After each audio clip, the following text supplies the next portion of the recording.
Get us both in frame here. Yeah, there we go. Yeah, that'll work. Check. You got it there? Good? Yeah. Hold on, I'm behind you. Cheers. Cheers, man. So 75-day hard is over. 75-day hard is over. We will have a beer or two now while Nice. we're chatting for sure. Yeah. We're still kind of doing it though, because we finished that up. We weren't eating carbs. We weren't doing keto, but we weren't like eating like idiot carbs. You know what I'm saying? Like not eating. We were getting some carbs, but we weren't eating like ho-hos and cookies and Oreos and all that kind of stuff. So we wrapped it up. She had her birthday here a couple of days ago. Mine's next week. So we've been kind of saying like on her birthday, had some pie, had a couple cookies and things like that. Felt like absolute garbage, because you don't do it for 75 plus days. And I don't eat that stuff much anyway. So yeah, I was like, no, we're going to do that again. So we're not like tracking it now, but we're just kind of continuing on probably like, I'm going to say like 90%. I'm still getting my double workouts in when I can. I got a pulled calf muscle, like, of course, a week and a half before the triathlon. But I talked to my guy and he's like, week and a half is all you got left. I got the triathlon on the 12th. So about 10 days. Yeah. That's on the 12th. Yeah. It's the 2nd right now, right? Yeah. So I got the triathlon on the 10th or on the 12th. And then I got the half marathon on the 20th. Mm-hmm. So I did talk to my guy and he's like, it's pulled soleus. And it's odd because I can't walk without a limp, but I can run. Like, because you stay up on your toes more, so you're not dropping your heel as much. Like when you walk, your heel draws more. Right? Yeah, and it's like one of those things. It's like, are you hurt or are you injured? Like if you have something that's bothering you and you can run on it and it's not going to cause some type of additional injury. Actual injury, then like you can push through that.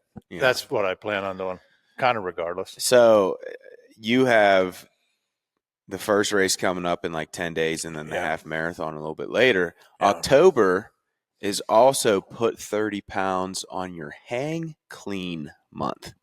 Did not know this. Yeah, so we just started it. Hang clean, obviously not coming off the floor, just above the knees with a barbell and basically a big hip thrust. Right. And a shoulder shrug.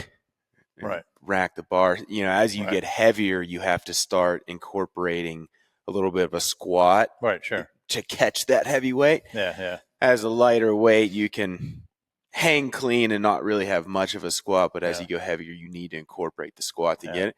So October is 30 pounds on your hang clean month, and I hang cleaned yesterday, and I went heavy, a couple heavy sets, and my left ankle, I don't know what I was doing. My left ankle feels jacked, and man, my traps are so sore. And I do hang clean, and I do a version of a kettlebell swing, but with a barbell. So imagine doing a hang clean, and instead of breaking your wrists over the top and racking it, you just kind of stop and then back to your waist. So I do it's a kettlebell variation with a barbell. I do that often. Right. And so my traps are strong, but for whatever reason, when I went heavy with the hang clean last night, dude, I feel all jacked up. So if you wanna participate in that, why not? We'll add more to the whole thing. Yeah, sometime around Halloween, I guess you're gonna have to get your PR, maybe like your 1 or 2 rep best weight at your hang clean right now, and we'll check it at the end of the month and see if you got your 30 pounds on. I'll slow play it a little bit.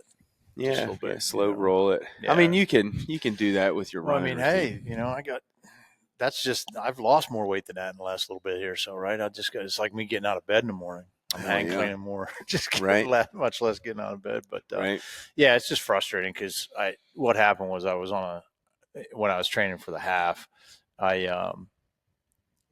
had a 7.5 mile run and I was down at the river, and I got 3.5 miles in. I felt I won't.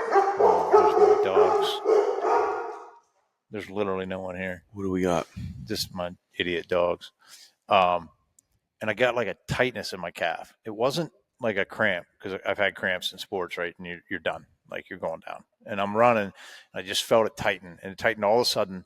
I thought, but I'd parked at Parker and I was at Foxburg. So I'm 2.5, 3 miles away anyway. And I have no other way to get back.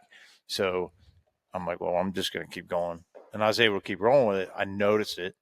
It bothered me, but I wasn't limping. It didn't change my gait. I just felt it, right? Well, I get down and we go back down to camp. We stayed at Casey's camp at night. So just from the truck ride, from me getting from the Blue Bridge down back to camp, I get out of the truck and I'm like, yeah, no, now I can't walk, right? Because it tightened up. And then for a couple weeks, I was able to go the next day. Like after a run, it would be sore. I'd limp a little bit, throw some ice on it, take care of myself. Next day I could run fine. Well, about a week and a half of that. And then one day on a recovery run of all things, a 3-mile slow recovery run, I came back and dude, I couldn't walk. Like I could run, but I couldn't walk. So I decided to give it a week off. Now I'm into my second week. It's killing me. It's killing me more mentally than anything, right? Like the I problem got used with to these cardio every day. With these leg injuries in running is like, I dealt with this when I was in buds. I got ridiculously bad shin splints, but how it started was on a weekend we were playing some football on some turf, messing around. Right. And I tried to like run a route and I tore my left calf. And as soon as you injure one leg and not the other, and you're still putting on a ton of workload on your body running, your form is completely out of whack. Yeah, something else is going on. Because I can feel it actually, not so much on the opposite side, but in my hammy on the same side. I know I'm compensating. I know I'm doing something. It's like you do something to your left calf, your left ankle, and then maybe your left hamstring, and then you notice something on your right leg, and it's like this snowball effect, and your running form gets so out of whack. And it sucks. Like for me being in buds, I obviously couldn't stop. And when you have a date on a race that you're running, the military does not like if you just quit buds. Yeah, true. So, and like you have this date pick, so like you have to keep your training cycle going. So what's interesting, whenever you have a running injury and you continue to push because you have to, the follow-on injuries that come for it's amazing. Like, it just throws you so out of whack. And I'm a little bit older than when you. For sure. A lot. Yeah, you're really enthusiastically agreeing with that. Well, dude. I hit the 5-0 next week. In my mind, I was 24, so even now I'm like, oh yeah, I was super young. Yeah. So 5-0 next week. Next Saturday when I'm doing the triathlon. It's on my birthday. So right on, man. On that morning. So that's sick. Where's the tri at? Just south of Pittsburgh. So like hour and a half from here. Is it a full tri or a sprint? No. Sprint. Full tri. Come on, dude. I'd die. Get out of here. So a sprint's like it's a modified sprint. Actually, it's not even a swim because it's late in the season. So it's 7-mile kayak, 15-mile mountain bike. It's not road bike though, which I like that. It's mountain bike, so it'll be harder. Not harder than doing 120 miles, but I'd rather do mountain bike than that. And then it's just a 5K. Yeah. So it's about 2.5, 3 hours. We'll see how the leg goes. I can run 3 miles for sure after all that. I'm not worried about that on the leg. And then I got 8 days. That's on a Saturday. And then the next Sunday, I'm in Columbus. And then my niece Chloe just qualified for states today. Again, it's in golf. Yeah. So she and I are real close. So shout out to Chloe, awesome. Corn Thicket Chloe. She's put down some good buck. I think I saw an Instagram post. Yeah. So she pretty much lapped the field, man. So this is her 4th time in golf going to states. And she went once in track. She would have gone last year in track, but she blew her knee out in basketball. So she missed track, obviously, getting her knee replaced or getting her ACL replaced. But so this time going, she won by 10 strokes. The second best girl was 10 strokes back. And she's double A school, right? Double A size. That's phenomenal. And she would have won triple A. Yeah. The triple A class was there too. She would have won that by several You said that's strokes. Columbus? No, the half marathon's in Columbus. Oh, sorry. And then I got to go. So the Chloe's day in after PA. that, I got to be. So Columbus is on Sunday, the 20th. And then on the 21st and 22nd, I got to be up at State College for her state thing because I'm not going to miss that. So yeah, I told her, I was like, hey, I'm doing a half with this bad wheel. So can you get me a cart? Because I'm not going to want to walk 36 holes, but it's actually probably best thing to do if it's not injured, right? Is to just suck it up and do it, or I'll just run it because I can run but can't walk. But yeah, Chloe laid it on him today. So shout out to Chloe. Nice work, girl. Love you. Heck yeah. So yeah, let's talk about. Oh well, first of all, he's here. The little man's here since we last talked. Not too long after that, actually, he decided to make his appearance. Yeah, so, we had a boy, healthy boy at home, just the way we wanted it. Dude, you know what's tough is like, and I never thought this would be me. Maybe it's not because I don't care, because I love my kids like crazy. Yeah. But I can't remember birthdays, man. So I think he was born like the 16th of September. What's the date right now? The 2nd of October? 2nd, yeah. Sounds about right. Yeah. September 16th. Right, we would have filmed our last podcast maybe 2 or 3 days before that. But healthy, happy boy. Butch, right? Didn't get to name him Butch. Well, we're calling him Butch anyway. What's up, Brock? So this labor that we went through, not that it was super long, but it was very intense. Yeah. So we ended up in the bathroom. That's just where she wanted to be. Yeah. She just felt, dude, so she went no meds and all that, right? Right. Yeah, that's how we've done our last 2. And I spent all day. Wild woman. Yeah, she is. And brave.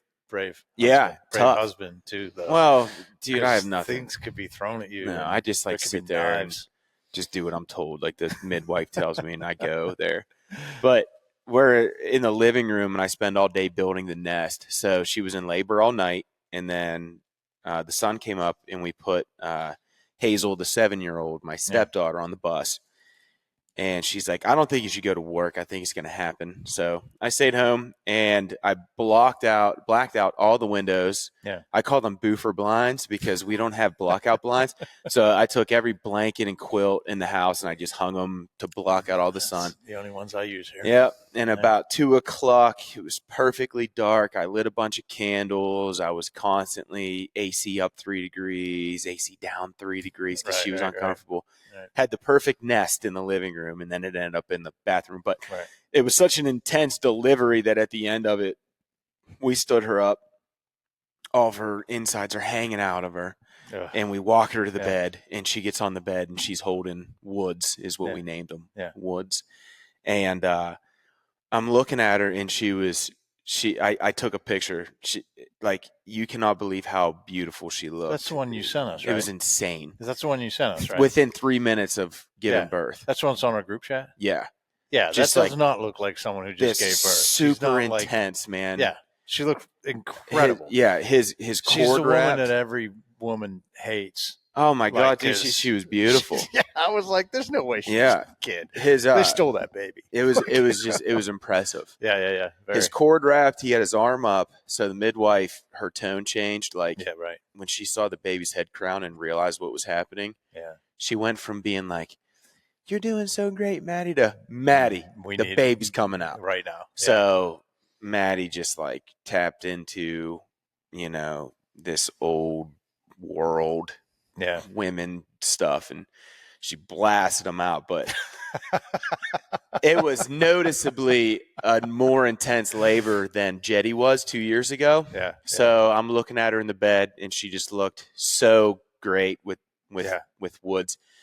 And I said, "Okay, Maddie, you can name him." And she said his name's Woods, and everybody is calling him Butch right now. Perfect. So it's like, I'm definitely calling that little bugger Butch. Yeah, his name's Butch. Right. But his official name is Bubba. He's Bubba. He's been Bubba since forever, right? Yeah. And our daughter, Hunter, she's been Bear.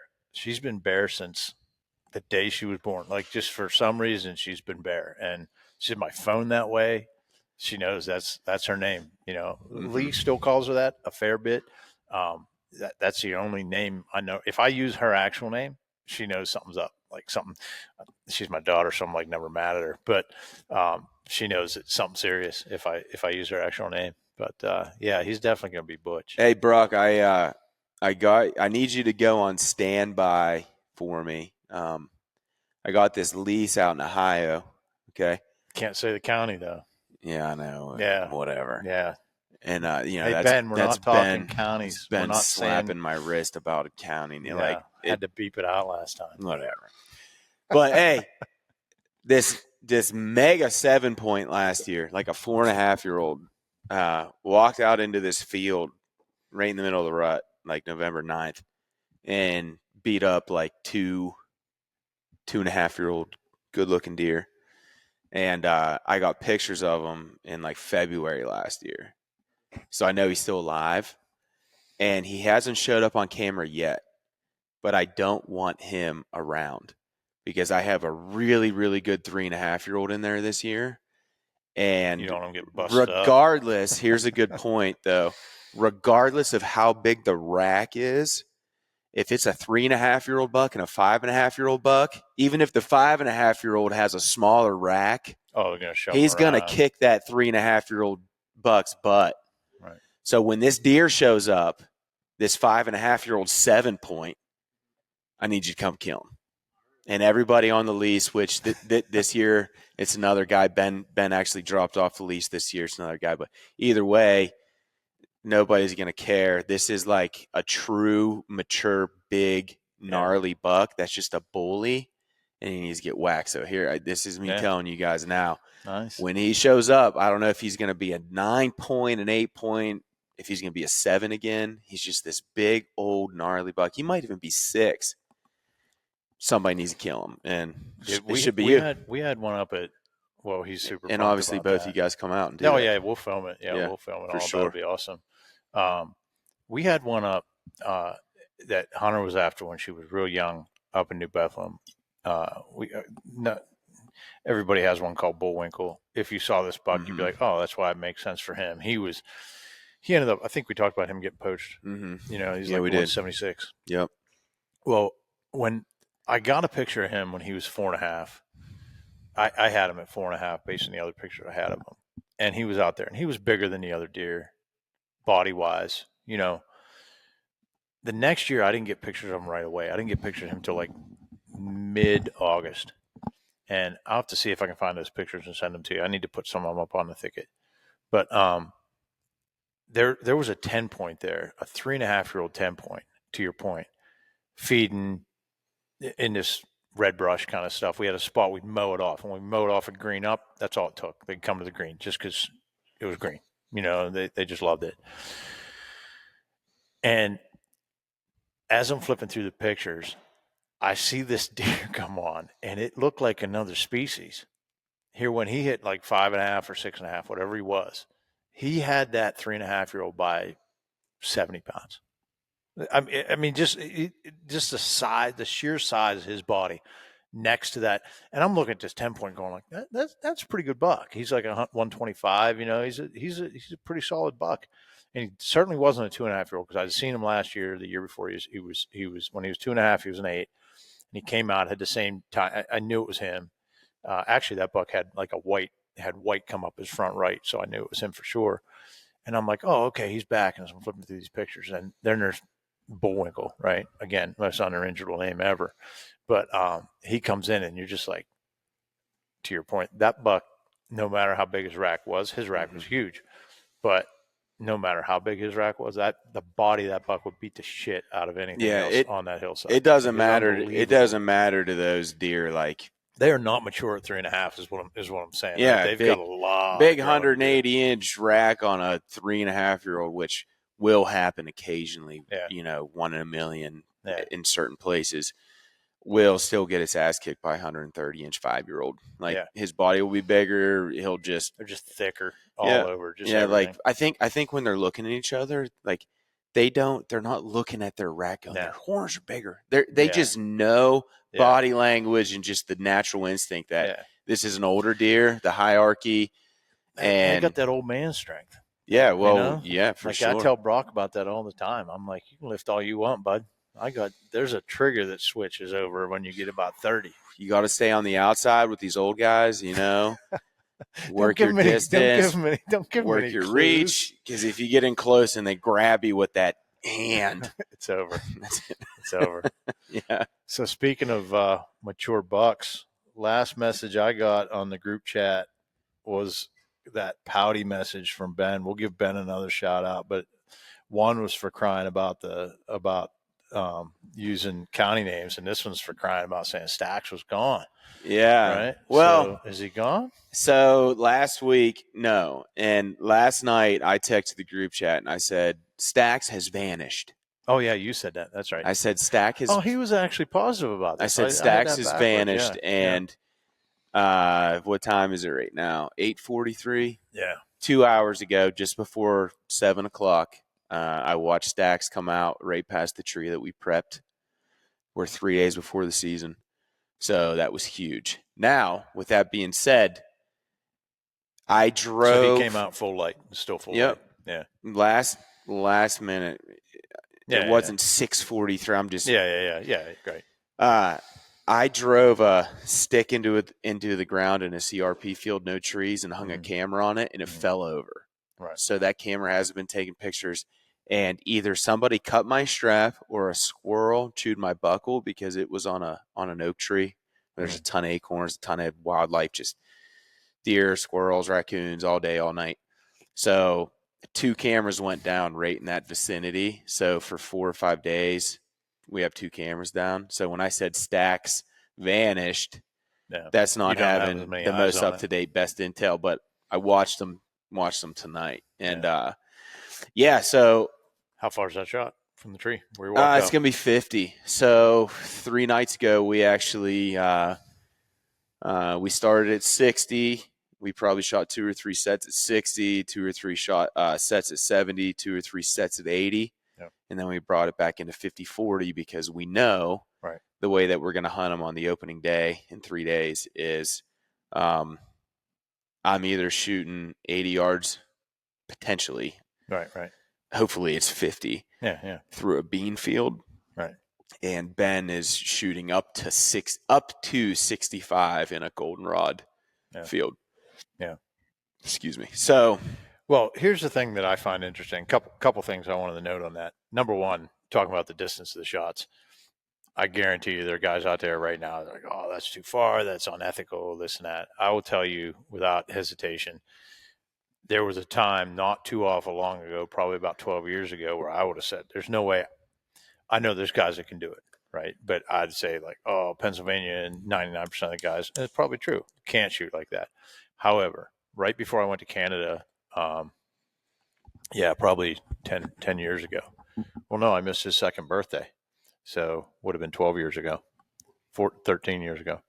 I started shooting every day. I went 365 days that I shot every day. Rain, snow, didn't matter. And a big thing for me was at the time I had out of the square up. I don't know if we talked about the square ups before, but it's a rear sight on this side of your riser. You ever seen that? So it's a circle that mounts. We talked about it the first podcast I did. Yeah. Yeah. So it makes sure there's no torque in it. And that instantly took me from confident at 40 to confident at 55, 60. And I'm like, where can I take this? So I took my Bowtech and I would start at 80 or 90. And every day I'd shoot into 10 and then I'd back up 2 arrows at each one, 80, 90, or I'd start at like 90 or 80, 70, 60, 50, down to 10 and whole way back out. And I'd shoot that every single day. And by the time I went to Canada, I was a small paper plate at 70, 80 yards. And I did tell you that because I said about shooting that doe up there in New Bethlehem because I was pissed at it. Right? Yeah. And I knew there was not a doubt in my mind. It was like 60 some yards. I was like, you're dead. Like even through the woods. So like, not ideal on a whitetail. And most of the time, especially right now, like dudes like Cameron Haynes are really popular for archers. Shooting 80 yards, 90 yards on an elk and even a muley, because a mule deer is a lot bigger than a whitetail. So when you're talking 70, 80, maybe even 90 yards on an elk, that's a way better scenario, way bigger kill zone to hit than on a whitetail. So 60, 70 is almost unheard of on a whitetail. And I think I told a story the first time in this 165 8-point in Adams County when Ben and I were in our 20s. kind of skirted us. And back then, when that deer was at 72 or whatever it was, like, I wasn't going to shoot. This year, 2024 season, I've been shooting all summer, Ben and I. We bought this new Glendale full rut. Right. It's a full-sized whitetail target with a big vital. Right. 150-inch rack, which makes it a little more fun. Shout out Glendale. Maybe they'll throw us a sponsor. Yeah, right. We've been shooting 70, 80. 80's pushing it. 70, 60, 50 has been our long range all summer. This year, I am more confident than I've ever been in my life shooting past that 40, 45 kind of typical whitetail stuff. Right. And that worked out perfectly for this deer we're hunting, where we're hunting in them. Yeah. Because chances are, if I get a shot on the beans, it's going to be 60 plus. And same thing for this other stand, which is in the goldenrod kind of prep area. What's the word I'm looking for? Staging area that these deer are using. Right. That's going to be a 65-yard shot at the most from goldenrod. So us shooting all same, summer. That's the same buck, right? Mm-hmm. Just whichever side he comes out on. Yeah, so imagine a point. Imagine a point, and the point is all goldenrod and thick, nasty crabapple trees and just thick brush, and then you have a bean field that's kind of shaping the point. Right. They shaped this point because it's just a wet creek bottom they couldn't plant it. Yeah. So if you go all the way to the base of the point before it really starts to get wide, our deer Stax has either been coming out on, we'll call it the goldenrod side of the point, or he's been coming out on the bean field side of the point. Yeah. Now there's beans on both sides of this point, but the difference is on the one side, the beans go all the way tight to the crabapple trees. Gotcha. And on the goldenrod side of the point, there's 150 yards of goldenrod thicket before the beans. And it just so happens there's one good tree in the middle of it that we prepped 2 weeks ago. And I watched Stax tonight go about 55 yards from that black walnut tree that we prepped tonight. So I immediately called Ben and I said, hey, I know I just texted the group chat last night and said Stax has vanished. And me texting the chat saying Stax has vanished, that's not me saying he's gone. It's just we haven't got a picture of him in a while. But we had a hunch that he was going to work his way up this goldenrod and go past this black walnut. And to sit there in my truck and watch him do that was super cool. It was like, yep. So the other thing I found interesting about that conversation, though, was when you said he vanished, Ben instantly went into search mode, right? Mm-hmm. First of all, he said, well, we have cameras on the ground, right? So we don't have our eyes out there, right? But also, and this comes back to the conversation we had last time. So if you didn't watch the last podcast, I strongly suggest you go do that. At some point, don't leave now. We'll cover it again a little bit here. But he was able to, he went right into, if he's not there, we know the type of area he liked to be in the summer. And there's another area right handy to that has a lot of the same characteristics, the same way that you got into Biggie last year, right? Right. Find a spot that looks, smells, tastes, feels like the place he spent all summer. And to me, the first thing that comes off in that conversation was that's what gives, in my mind, what gives you guys the advantage, because 99% of the guys don't have any idea where their deer was in the summer. They have no idea what they can look and say, oh, he likes this, oh, he likes that. Because like we've talked about, those deer have a personality. They have certain things they like, certain things they look for in their cover. And you guys can look back and be like, this is where he was all summer. If he's not there now, what other areas are around that look, feel, smell, taste like that? And right away, Ben's mind went to that. And as soon as I read that, I was like, yeah, this is why they kill big ones. Super true. And I mentioned it on Biggie when we did the podcast on Biggie, but in the whitetail woods, what I call a saddle, And I know that guys that study topo maps and military guys and other saddles will have a different definition. So in the whitetail woods, for me, a saddle is a rounded ridge that goes from like matching topo lines up to the ridge, and then there's like a rounded top, and then the matching topo lines on the other side. So imagine literally a saddle that sits on top of a horse's back. So Biggie last year was around a saddle that had 2 or 3 very distinct benches below it. There was a distinct point.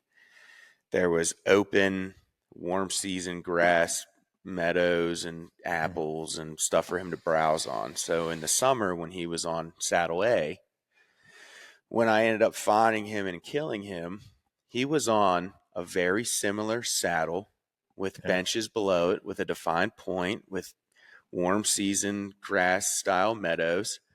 And the elevation was almost damn near the same. Right. So yeah, he moved about a mile, but terrain, elevation, browsing, all that stuff was almost identical. So it was like he moved meadow, point, benches to another area that was meadow, point, benches. Right. And exactly what Ben was saying in the text message was where we have found Stax is he's in this really, really thick, brushy creek bottom with beans on both sides, and there's some acorns in there. Right in the same vicinity, just, a couple hundred yards in the other direction, there's another little creek bottom with goldenrod. It's very thick, brushy crab apples and beans on both sides. Right. So if we're going to bet on where that deer is going to go to get away from pressure or whatever the deal is, like he's probably going to go to the same setup, just in a different spot. Yeah, because that's the other thing that, like you mentioned, pressure there. The season starts this Saturday, like you said, in 3 days. And for you to come on and say, like on our chat, and I know you saw him tonight, but when you came on and you said he's vanished, I'm like, well, yeah, of course he did, because people know he's there. And it's the week before the season. That's when most guys start getting serious. And by serious, I mean going tromping around the woods and looking for a tree and whatever. And that first place my mind went was, well, yeah, the guys went in, started stomping around a little bit, and he shifted because of that pressure. But now that he's back there, now he might have just been there tonight. We don't know, right? He might not be back there again. He might have just strolled out there tonight, and he might never come back. Right? Now, he might shift. If you remember, and this is cool, I always preach, roll over last season's lessons into this year and don't forget them. It's Biggie didn't actually make his move last year until like the 10th or 14th. And I've gone back and listened to our podcast, and I know that my exact days and dates aren't, but like you get the general picture. So it's like Biggie, big mature buck, didn't actually make his move until, let's say, the 10th, 11th, 14th. I think Ben said he remembers having a picture of the 14th, whatever it was. So things are kind of lining up the same this year on this big mature buck. He's still in his summer range right now. And I just watched him tonight come out of this ditch just like we thought he was, and he's still there. So just because we're not getting pictures of him every night, and just because every night that we're sitting there with the glass watching, we don't see him, doesn't mean that he's not there. Right. And Ben and I were texting back and forth 4 or 5 days ago, and I said, look, man, like imagine a hornet's nest.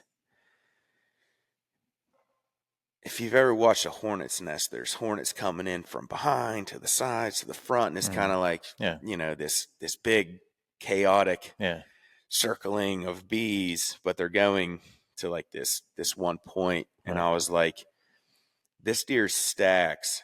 We need to hunt this deer, understanding that his direction of travel can be in 360 degrees of where we know he's bedding, because we have that lockdown pretty good. Right. So it's like you just need to be in that 360-degree circle and wait for them to cross your path, because at some point, one of those chaotic, random patterns of travel is going to cross somewhere in that 360 degree. And to what we've talked about before, doing that in a way that's not so bold that it's a one-shot deal, right? Like I think a lot of guys, and I've been guilty of this, and it's actually made me a better hunter. Again, I still have an absolute ton to learn. I'll always have a lot to learn. I hope Brock's 10 times a hunter than I will ever be. But so many guys, like I see them, they put a stand, like let's say, for example, a pet peeve of mine, they put them on a food plot,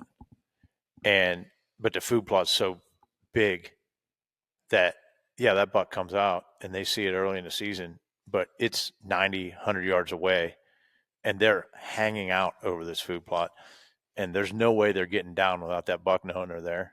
And then the rest of the season, you're going to see some does. You won't even see old does. You'll see young does, and you'll see up to 2.5-year-old buck. That's a good point. Right?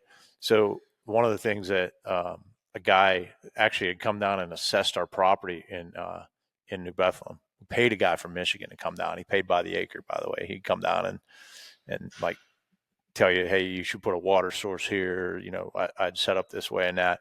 Some interesting things came out of that we can talk about. But one of the key things he stressed was always live to hunt another day. You may not have the perfect spot, but you don't always know exactly where that deer is going to go.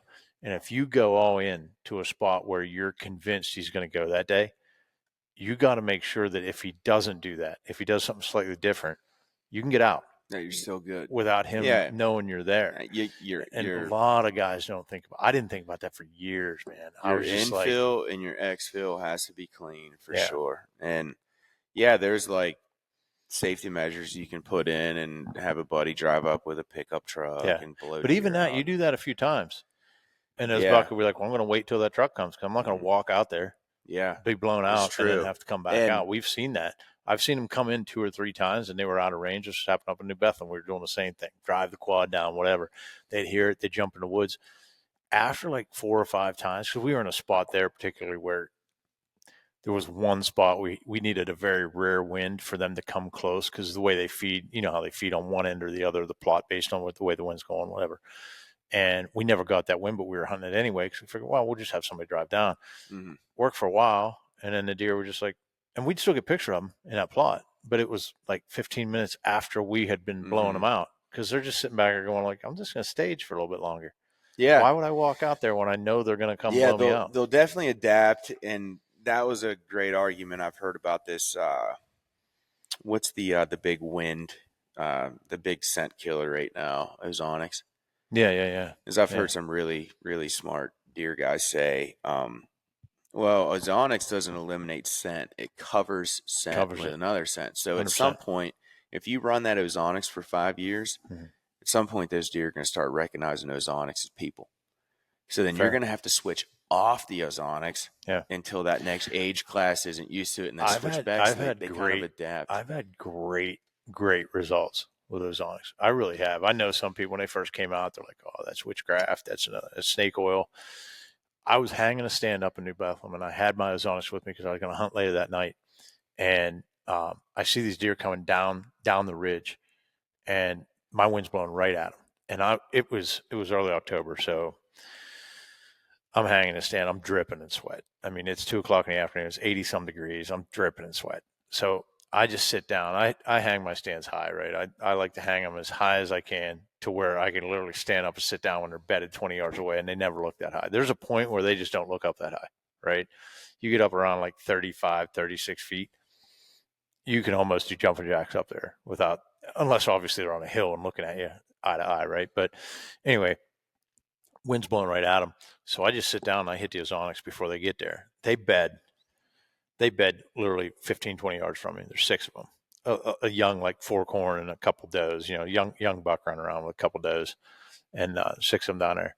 And I sat there for like a half hour, and then I was like, okay, this is fun. I need to leave, right? And I'm like, well, I don't want to give the stand up, right? So I was like, well, what do I do? So I ended up just shutting it off, and within 15 seconds, within 15 seconds, it was like you set a bomb off.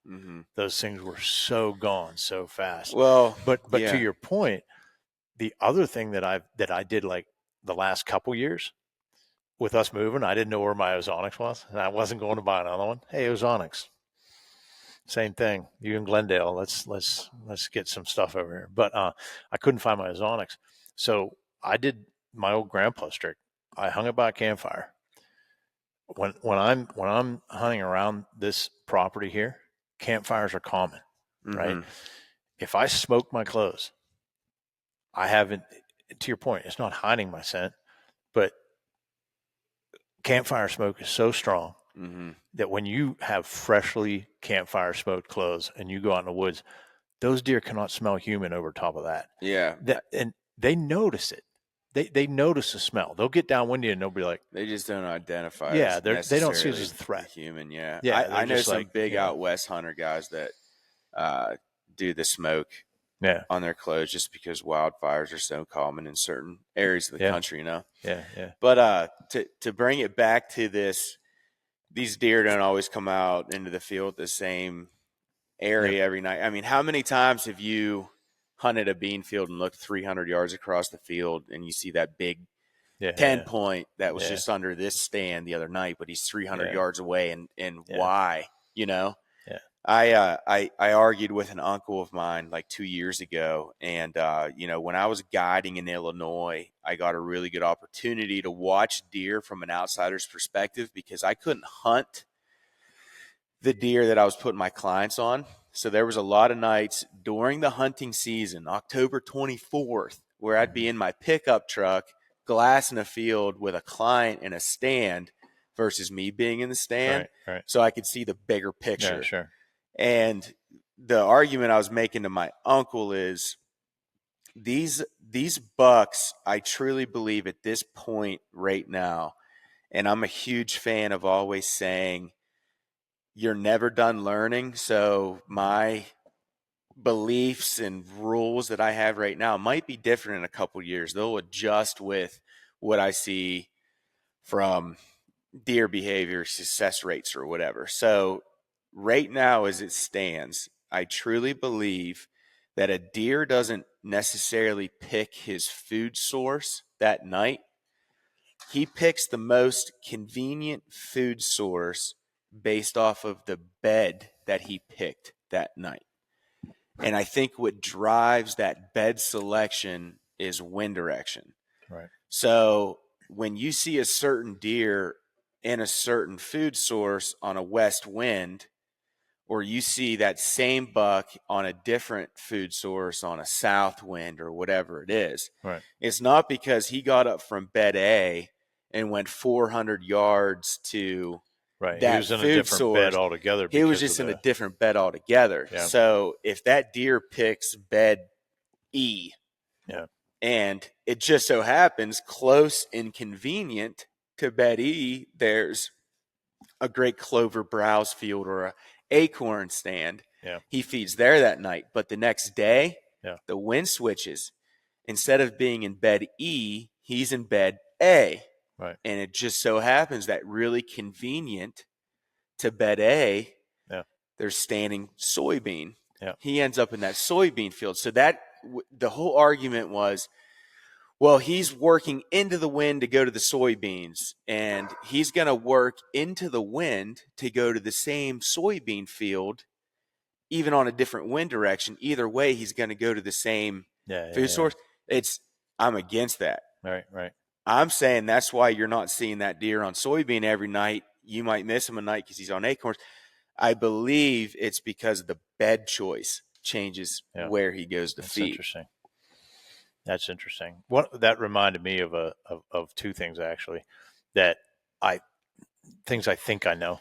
You know what I'm saying? Like things I think I learned over the years. So hunting this property here on the farm, there's very specific. Obviously, we have some acorns, but it's very crop heavy. So there's a lot of the bedding areas here, the food areas here. There's not a whole lot of, at least the way the roads are laid out and everything else, it's kind of an A and B situation, right? But I had one buck that I could not figure out. I had two stands.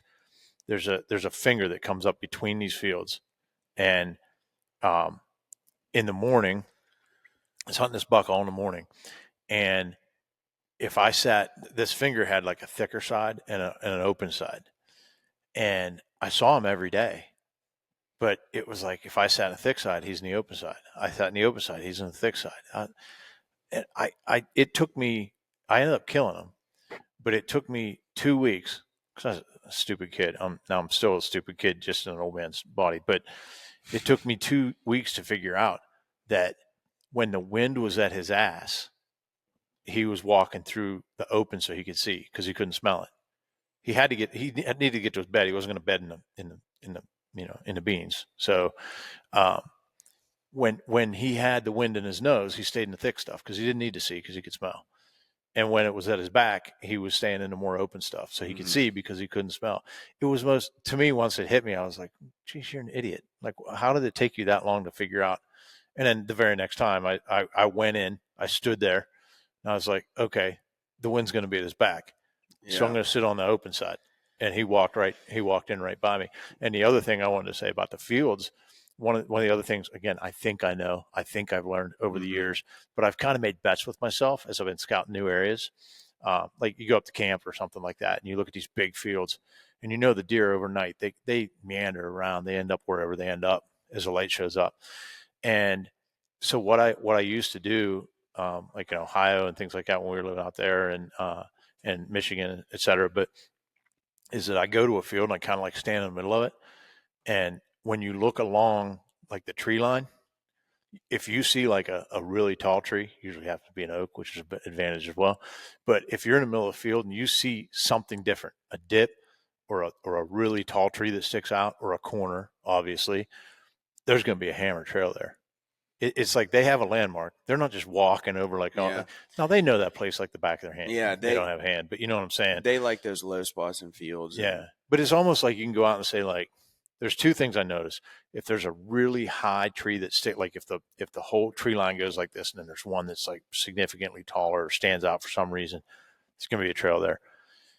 Or if you're along the edge of the row and you're going down and there's a big branch that hangs out or something, like it's almost like if there's a landmark, they all use that like as a signpost almost to go to. Like a corner would be the same kind of thing, or a point.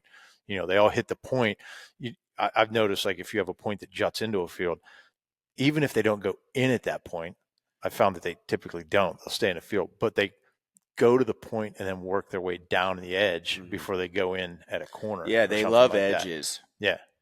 But so you said an interesting thing there that kind of, and I'm not saying you're wrong here, but it's a lesson. Probably am.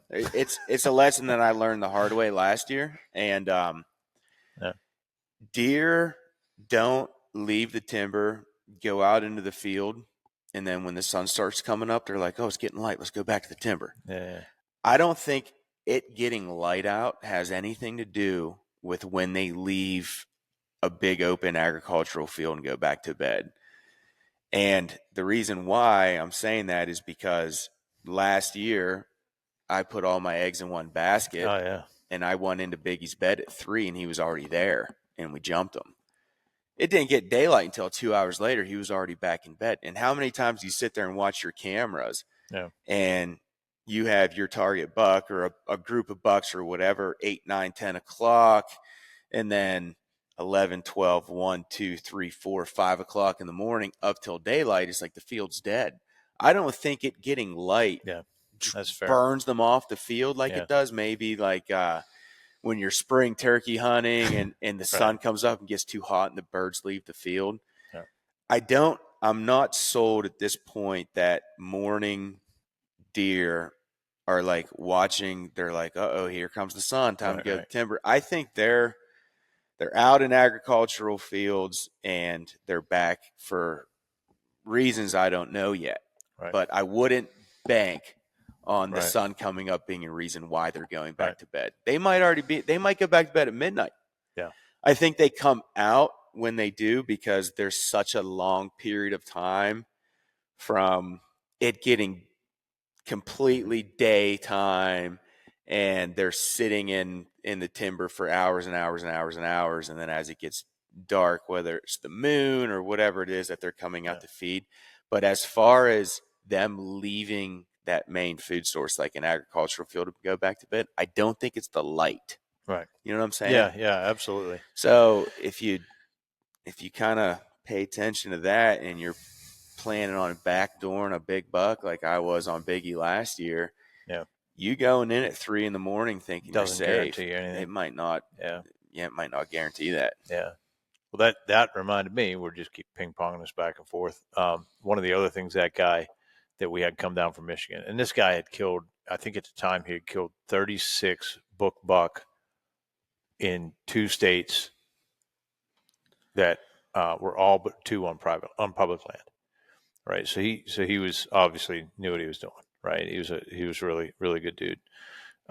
Really knew his stuff. A couple other things that he noted just while I'm thinking about it is, I had my bird dog, who unfortunately he was in our last podcast. He was in the background climbing up in a chair. Nah, it's tough, man. Dogs is Appreciate the worst. that.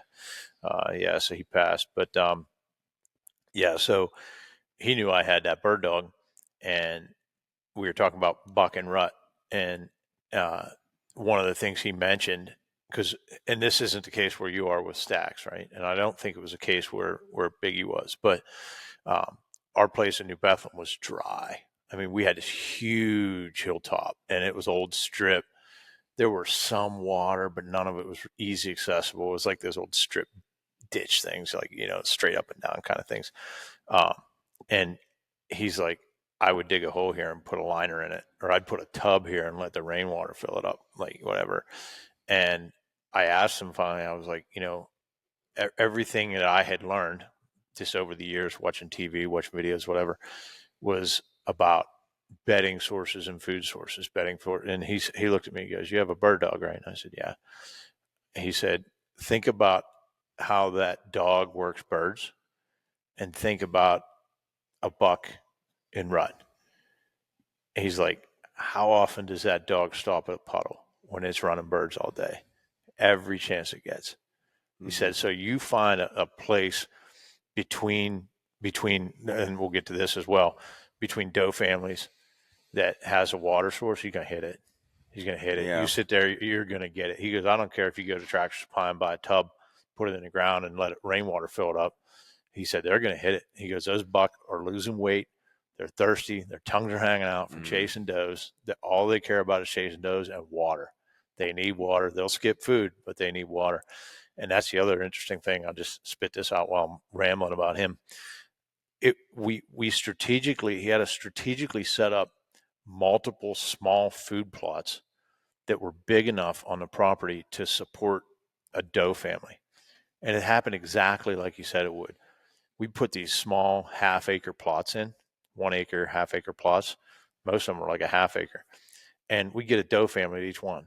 And what I mean by that was, like, these does would come into it every night, and then they'd bed like 100 yards off it. Yeah. They just bed right by the food source, they will. back and forth, right? They will. So what we ended up with were like 7 of those. And then he would tell us, he goes, don't hunt the food spot. Don't hunt the food plots. Hunt between the doe families. He's like, because those buck are just going to start cruising. And they're going to be during the day. That's your when you can identify a pinch point on topo or between 2 doe families. Though. He's like, find where those does are, stay the hell out of there, keep those does there, and get between them. And those buck are going to be running. And I used to. I was like, dude, that's brilliant. And then put a water supply there, and you're golden.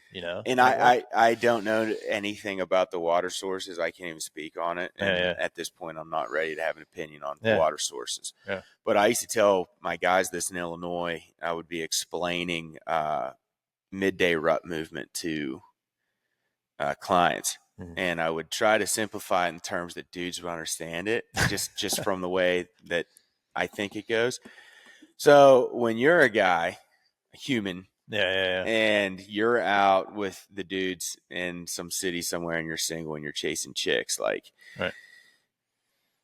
it's pretty easy to run into groups of girls when it's 10:30, midnight, 1 o'clock in the morning. Well, when the bars start closing, the food sources, the bars start closing, and all the women start leaving the bars and going away.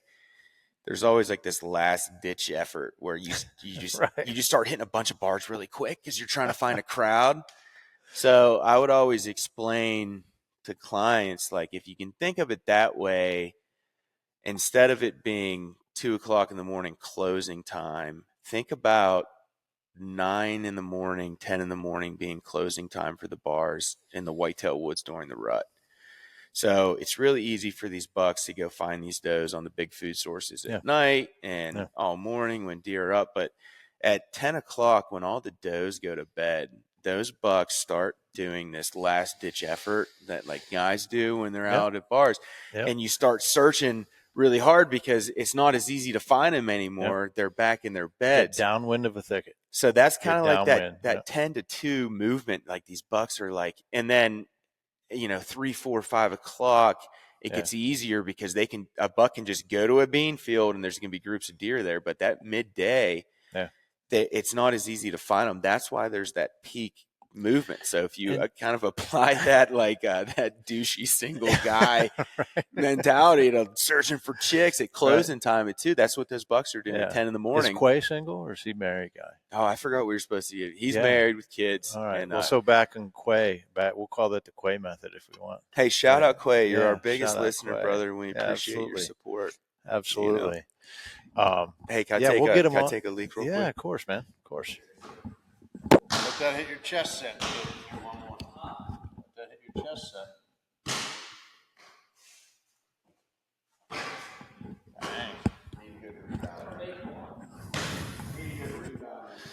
All right, we got a little basketball going on.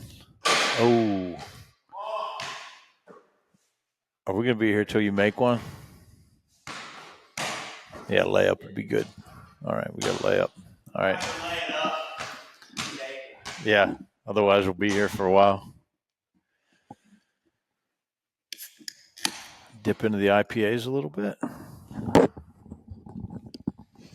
Man, I nursed that last one. We were 50-some minutes in. I was on really? the same can of beer. So do you want me to give we've already talked about, I'll go over it quickly, just kind of we left the podcast about Stax, some updates, and where we're at right now. I think I already talked about it, but. No, go ahead. We got to talk about Quay anymore. We got to talk about Quay anymore? Give Quay some more shout out. I said, it doesn't deserve. See, I'm like, we should have Quay on. He's talking smack, though. Yeah, that's true. It's not like he's like, you guys are doing a great job. I support you guys. He's like, you guys are gay. Yeah.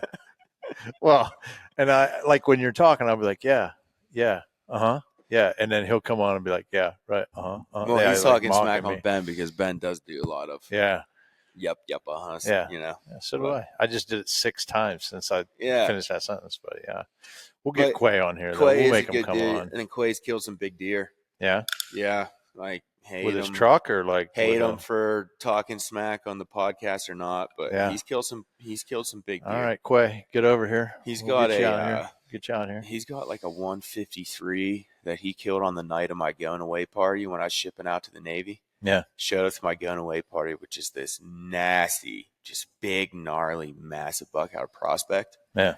And he's killed a handful of other big ones. So he killed some good deer. Nice. All right, Quay, get out here. Let's see this gnarly buck. He works like 2 jobs. I think he works like a daylight job and a nighttime job. He's got all kinds of kids and hard worker, dude. But talks smack. Yeah, he does. Pod. Yeah. The hell, man.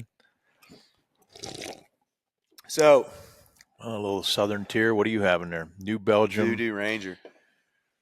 Cashmere eyes. Yeah, guy.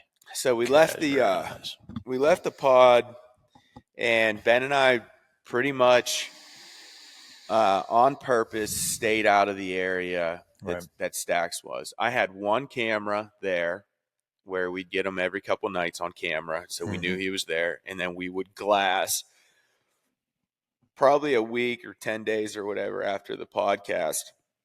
It was like, okay, we're 2 weeks out from the opener. Let's get some more cameras and actually find our X. And what I mean by that is where we're going to kill them. So we took 4 cameras. We went in and we ran a spread. And what we found when we went to go run these cameras was this thick point that he has pretty much been coming out of the whole time, when we actually got down there, like there, boots on the ground, it was pretty obvious where majority of the deer movement was. So what we did was we did a quick pass by. We identified this really thick goldenrod strip that was leading up and out of just a really gnarly thick creek bottom. And that really gnarly thick creek bottom gets skinnier and skinnier the further up you go until it just dead ends into big beans. So we did a quick pass by. We saw a couple of big trails. It was like, well, obviously this is why this deer is doing what he does, because this is great cover. He's got big food sources on both sides. It's far from the road. And we cut across that point initially, and we went way out the other side just for the off chance that this other 3,000 yards of tree line that you can't see from the road, let's get some cameras out there just to make sure that he doesn't occasionally pop out there. So we ran cameras out there, kind of process of elimination. Like, let's start.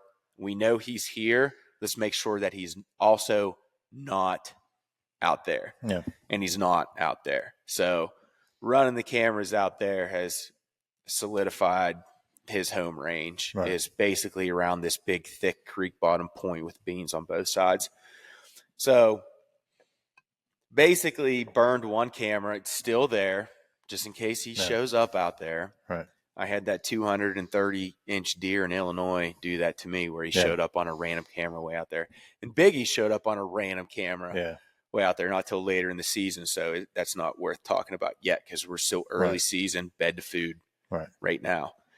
So got a camera way out there that has no pictures of him, a camera that's a little bit closer but still further away from his home range. No pictures on that one. And then we have a camera on each side of this point at the base. And each camera so far has pictures of him.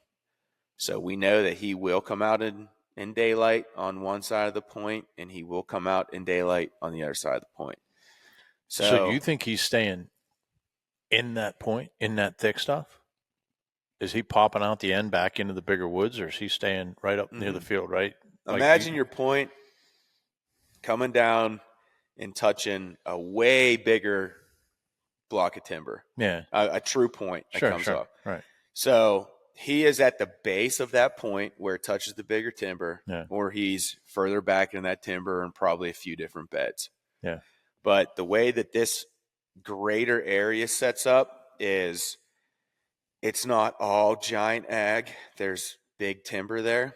So when you look at it, he's bedding in big timber at the base of this nasty point, or he's bedding on a ridge on the other side where he hasn't been too much. So I'm not ready to say that's where he's at all the time, but he will occasionally go there. So we do know that. So on that, and this is important, I think, 1 hour-and-a-half day that we spent in there, that was it. We didn't go in there multiple days.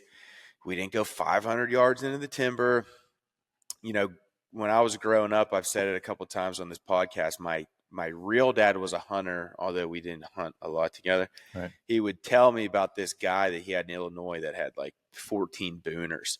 And this guy would smoke cigarettes and shoot a big one. And he told something to my dad, who my dad told it to me. And my dad asked him a question one time. He said, "Hey, Frank, what's your favorite thing to hunt? Is it scrapes? Is it a rub line? What is it?" And this dude was like, "If you're far enough in the timber, you can see scrapes and rub lines. You're too far in there anyway."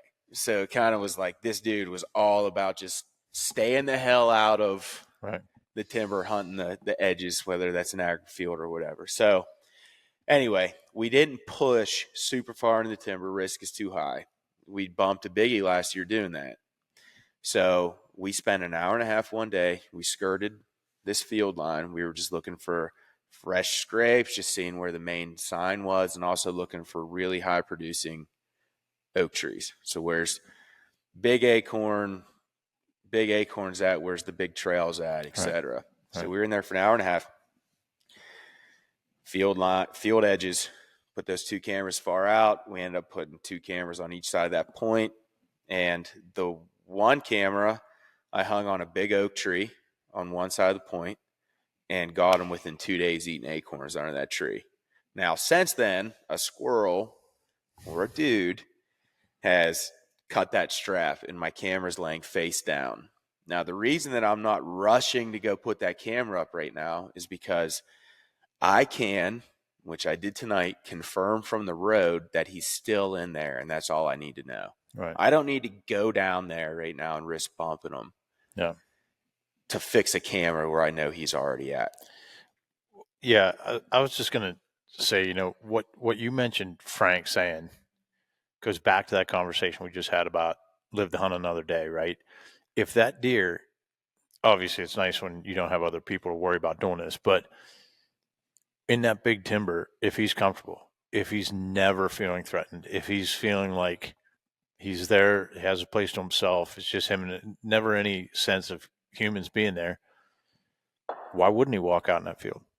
Why wouldn't he walk up into all that stuff, right? So that actually makes a ton of sense. Like, guys want to get back in closer. Oh, it's going to be this way. I get them when it's closer. It's more light, stuff like that. There's a time and place for that, and it's later in the season, which I think for the sake of this podcast and kind of walking guys through a season, like, it's not worth talking about right now.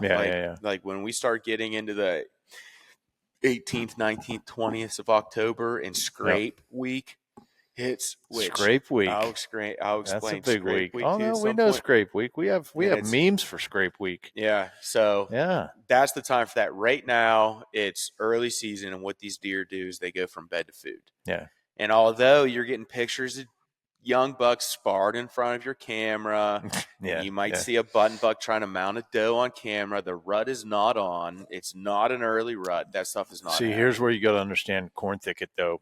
Our first rut is in June. So we have like 18 ruts throughout the year. It's not happening. Yeah. We also look for shed turkey spurs and beards, all kinds of stuff like that. So you got to get up on the lingo, man. So these bucks are hitting scrapes. They are making rubs. It's just in their nature to do that. That doesn't mean that they're going to be in some type of super aggressive competitive over doe. That's not happening. No, right but I have seen like those, what they refer to like the community scrapes. I've seen those be very beneficial early in the season, right? Where you just know they're not coming there looking, they're not expecting anybody, any of the females to be in estrus or anything like that. But yeah, I mean, that was a thing. I remember the first time I learned, it was years ago, but about these community scrapes. I'm like, no, scrapes are during the rut, or right beforehand, and then into it. They have a purpose. And they're like, yeah, there's also community scrapes. Learned about all this. Your big like, community scrape is almost always going to be in the highest density traffic of doe area. Yeah. It's like where majority of the deer are crossing, and that's super valuable and beneficial to you to know where majority of the deer are coming. Yeah. When you're hunting a specific big mature deer, like a 5-year-old or 6-year-old, that spot might not be valuable, but those big, giant, huge community scrapes are great places to hunt, to see deer, to see bucks. That doesn't always mean that that's where your big mature deer is going to be. But I think what that giant community scrape tells you is this is the highest traffic area. There's just a ton of deer using that intersection of trails. They're coming out on that low spot of the field, whatever it is. And that brings me back to when you just mentioned that again. It brought me back to something before we took our little break there. I had a guy years and years ago. I mean, again, when I learned to hunt archery, it was just me and my brother. Nobody taught us. We were doing stupid stuff. I was doing ridiculously stupid stuff that I haven't even mentioned on this podcast because it's so dumb.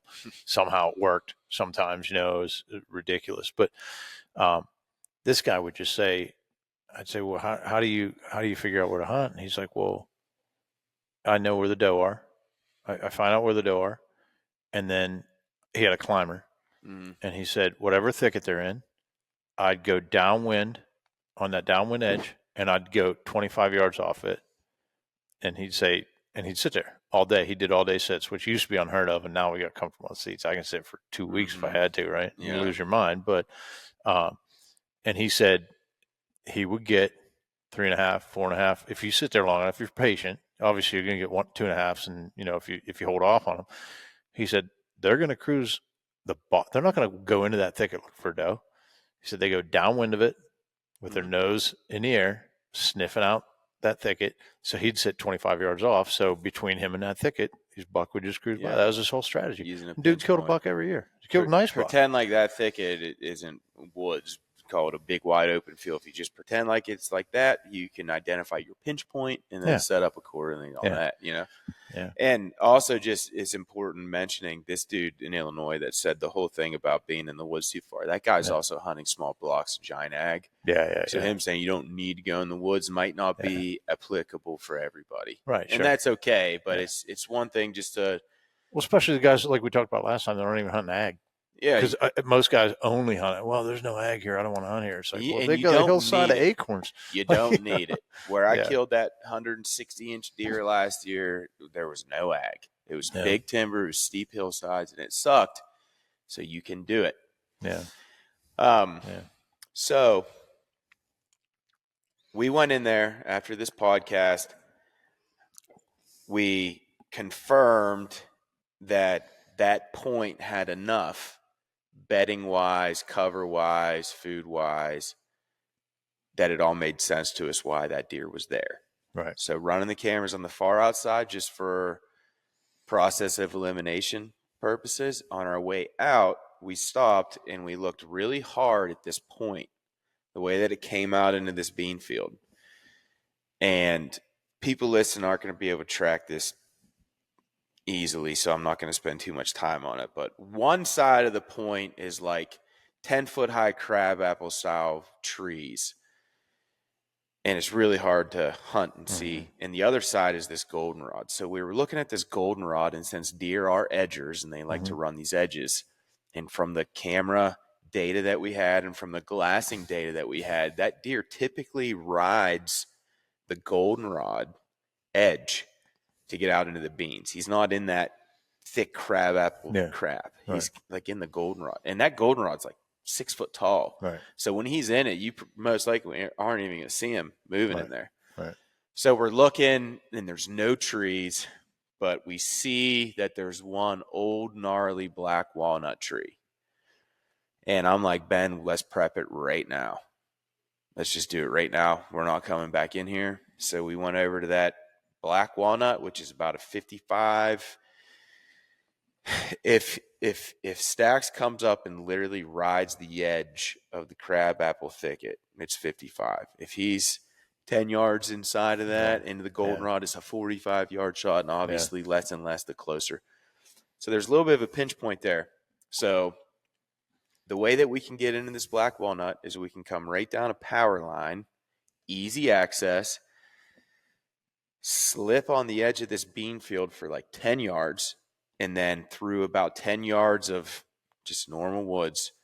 And we went to the base of this black walnut. We trimmed out anything that would make noise getting your first initial sticks on, because we run those hanging hunt sets. We don't do stands or climbers. So it's just like the quick sticks, ultra light setup style stuff. We trimmed out around the base, and we could see that when you got to about 18 feet, there was a big break in the limbs on the goldenrod field side of that tree. So we know when we get up there, even though we haven't been up there, that there's going to be a massive shooting lane to the goldenrod where he comes out of. Right. So we ran the cameras, we prepped the tree, we got the hell out of there. Yeah. We not using saddles yet, huh? No, and I don't think I'll ever get on a saddle just because there's no reason for me to. Yeah. We got on the ultralight. Doug loves his saddles, right? Yeah, he loves his saddles. But shout out to Doug. Doug listens every now and again too. I need to catch up with him, drink some beer, and see what he's hunting this year. But if you spend your whole life hunting preset hang-on stands and ladder stands, and then you're looking at a mobile solution, and you go, it's get easier for you to go right to a saddle from that. Right. So for us, we went from preset hang-on and ladder stands to the mobile tree stands before the saddles came out. So for me, I can get up a tree as quiet and in the same amount of time as a saddle can. So why would I change the current solution that I have to something that gets me to the same point at the same time? There's no main value proposition for me to change my setup right now, because I can get in the same tree in the same amount of time, as quiet, everything. So the jump from preset hang-ons to ultra light hang and hunt sets predated the saddle set for me. So there's no reason for me to switch. Yeah, makes sense. And the hang and hunt ultralight setups get better and better every year. Yeah. So it just they have to, because they're getting competition from the saddles and everything else. It just gets more and more efficient for me. Yeah. I was just telling a guy at work this the other day. The reason why I use the hang and hunt so much is because my style of deer specific hunting has changed so much that if I get on a deer a month before the season or whatever, like I have to have that capability. I will absolutely hang a big hang on with a nice set of sticks and a bow rope on my lease in Ohio on a great pinch point. It is so nice. Yeah. I love walking in with a backpack and my bow and going right up the stand. So if I can have but I'm so against being married to the spot. Yeah. You know, and the reason why I can marry myself to the spot in Ohio is because I can hunt a pinch point during the rut, and I know that there's going to be big deer there. So I don't have to be mobile to go find them like I do in PA. You're not typically hunting a buck in Ohio. You're looking for a good buck to come by in a good spot. Yes, but it's just it's a little bit different. So nothing against real quick, how many trees ballpark would you say you climbed last year? Different trees did you hang yourself from for Biggie last year? 8 or 9 from. And you're not going to do that with a right. I mean, nobody's going to do that. You're not going to change that many times. I mean, you could, but yeah, I mean, without the ultralight set, that's a lot of different trees, or a lot of different stands. You got stands everywhere, and that's trying to find a deer and knowing that he's moved and trying to find them and whatever. So like trying multiple different areas, but and it's not anything against, like, you know, I always say don't get married to the spot. If you're good with your farm that you've had forever and that beautiful, dude, go do it. Yeah, it's just not where I'm. There are those spots. There are those spots. Yeah, and kind of like we got one literally, like I said, 50 yards right here. Yeah. One of the interesting things I wanted to note on that, because they always came like 40 yards behind our house. And then this year, I sent you guys a video last week of the acorns just all cleaned up back there. Mm-hmm. What I've noticed is with us living here now, they have shifted 30 yards. I got to move my stand a little bit. They've moved 30 yards to where if their head's up, they can see our house. There's a crown right back behind us here. They've moved just the other side of that crown. Mm-hmm. There's a huge trail that was never there before. But I went back. I was like, I'm not seeing as many deer out through the back. We got dogs, 2 now. Used to have 3, have 2 now. And I was like, I'm just not seeing as many deer. So I go walking back there, which is also nice that we live right here. You walk back there, you can wear whatever shoes you want. They're expecting human scent here, which is a bonus, right? That's a huge bonus. But we got this new trail, huge trail right on the other side of that crown. And when I got to it, I looked, I was like, yeah, they just moved back 30 yards to be just over the hill from us, but they still want to go where they want to go. And there's a road back there, so they can't go much further. They'll be on that road, right?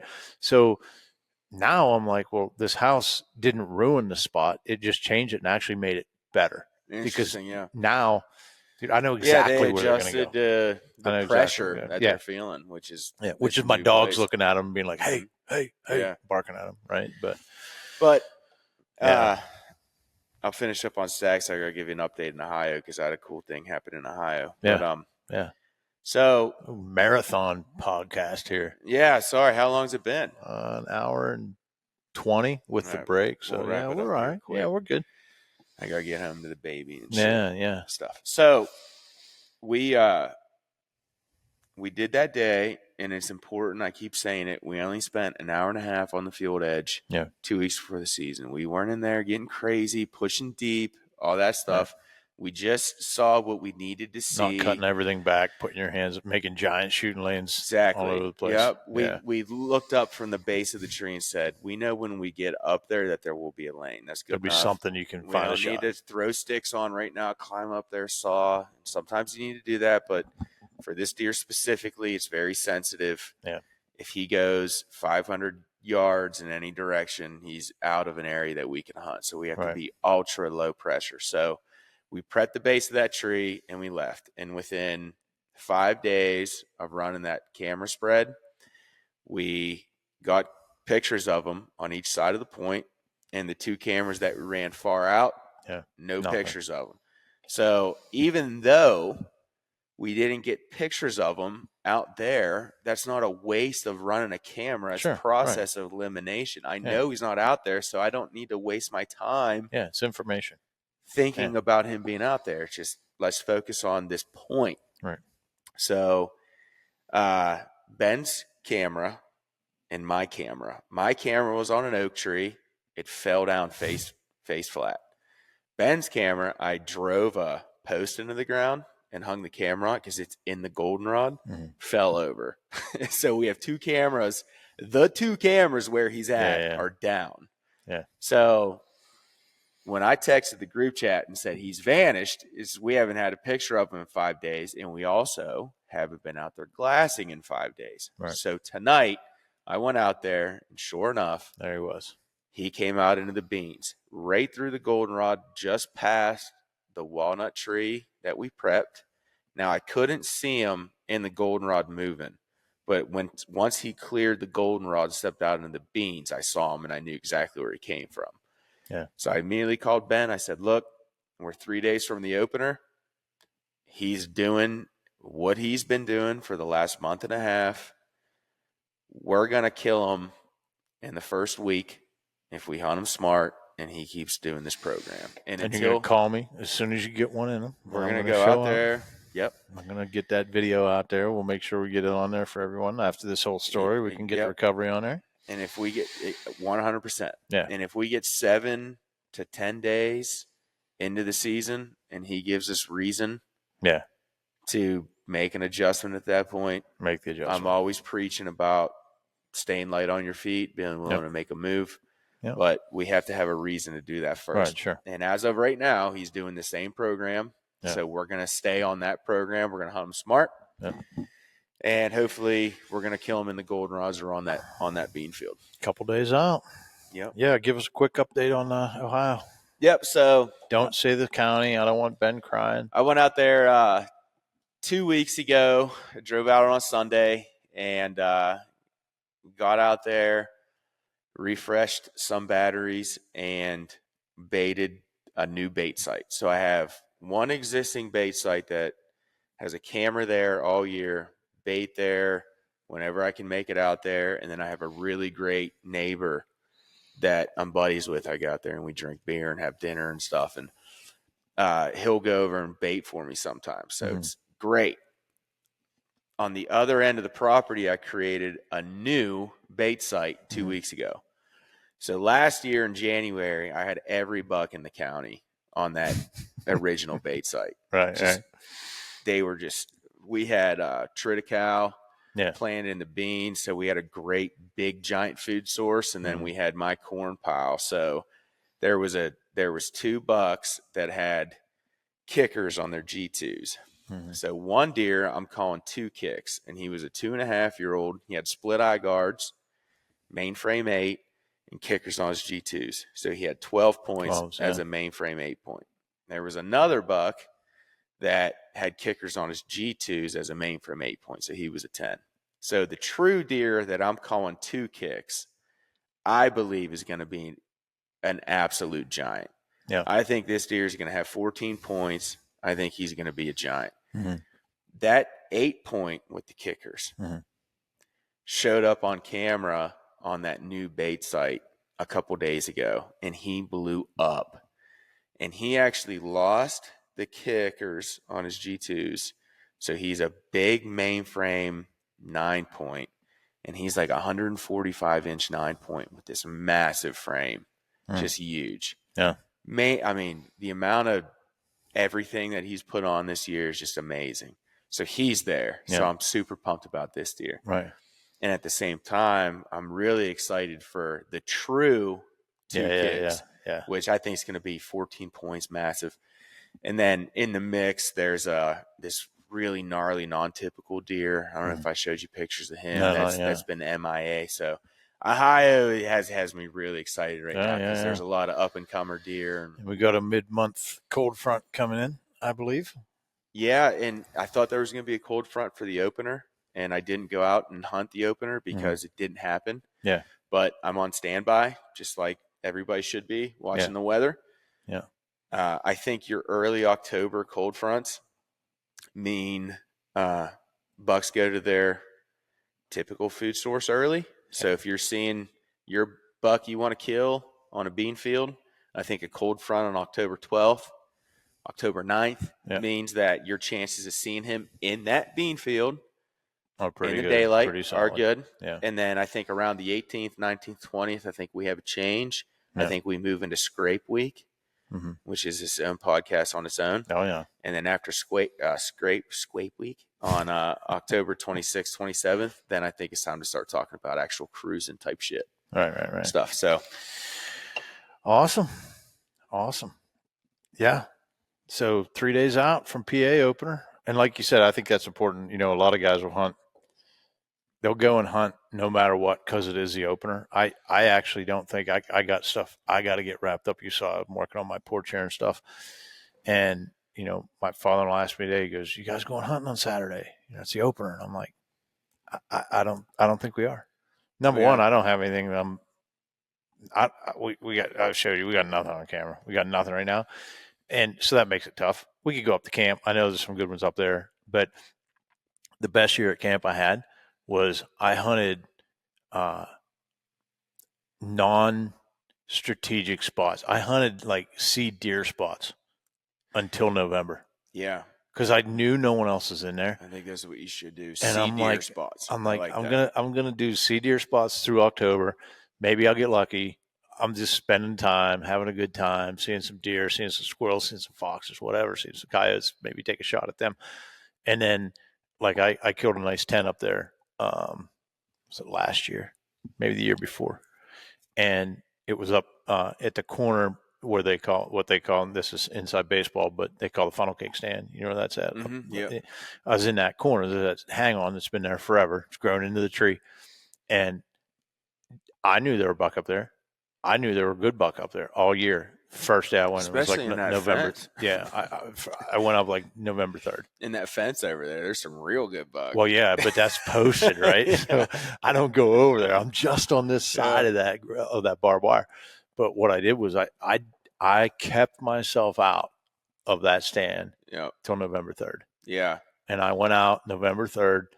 That 10-point, I had no idea it was there. Didn't have a camera hung. Nothing. I just know there's always good buck, like you said, coming out of that fence side. And I saw him come out top of the hill. It was nice because that's a spot that can be tricky to get out of once they're out in that field. It's like, how do you get out of here without getting busted? That's the main reason I didn't go into that spot. It was one of those, like, it's not like you got to kill one when you're sitting there, but you run the risk of getting busted. And then they're like, okay, I'm not coming back for a while, at least. I'm going to pivot to the other side of the hill, whatever it is. You know, there's plenty of ag up there. They can go wherever they want. But I had the advantage because November 3rd, he came out. He's 120 yards away. Grunt call works now. Mm-hmm. And that's exactly what happened. I hit the grunt. He wasn't interested. And then all of a sudden he was. And I didn't even keep blowing on it. I just let him know I was there once I knew he heard it. He fed around, ignoring it. And after about 5 minutes, he's like, you know what? I'll walk down there. He walked down to the edge. I zipped him. You know, I think that was 2 years ago. But got a nice 10 out of it. But what was funny was that was the first year that we did seed deer spots all of October. Mm-hmm. And then I killed my buck. Brock killed his buck. And then Chloe killed her buck right back here. All of those were first sits in those stands. Yeah. And it was all November. Yeah. We stayed out all of October. So all that to say, and I know we want to wrap it up, all that to say, you know, my father-in-law was like, hey, first weekend archery, where are you going to sit? And I'm like, I'm not going to lose any sleep right now if I don't get out right away. And it's tough. And I've gotten some flack from buddies of mine that, I hang out with or whatever since I started going on podcasts and talk about deer hunting. And I did some other podcasts before, and so it's been going on for a while. But my whole thing is like, just because I'm on here talking about the way that I like to hunt doesn't mean that that's the right way. No, none of us have them figured out, or we don't have 200 inchers laying down every year. For me, on these deer, and I always categorize it as deer-specific hunts. Right. If you want to hunt a specific deer, it's a different. Yeah. So for me, I'm not hunting mornings in October until later in October. It's not worth it. I'm hunting food sources in early October, and I'm going ultra low pressure, and a lot of times just those seed deer spots.